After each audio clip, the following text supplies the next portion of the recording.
ти нанюханий був. Попёр. Та я теж сумував.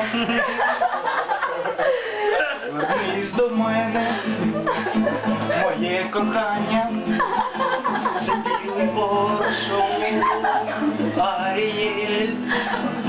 Я купив собі машинку та зустрів тебе увечері. Ти мені сказав, ну Коля, ти можеш мене приютити удома себе чи мене? Я тобі, Пелті, кажу, ти поважай свою бабусю, тому що моя бабуся лежить у лікарні, блін, а я тут сумую. Нема зранку дороги, нема зранку їсти, нема даже пивка. Вставай. Пивко принести треба. Треба пивко. Ти бачиш, як я сумую.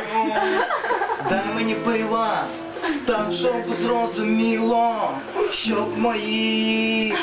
Как там мозг будет по-українськи? Мозок прийшов до мене знов. І ось ми побачили з тобою сьогодні зранку.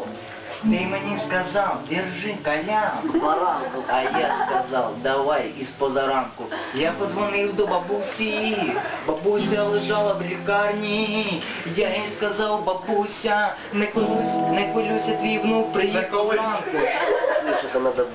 И вот я пустил дорогу, она была такая длинная.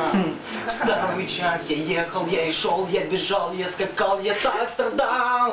Пока я дошел, я и шел. Здесь веничком своим и моим пылесосом хуярил 5 этажей. Я ему сказал, я на 1-м этаже живу.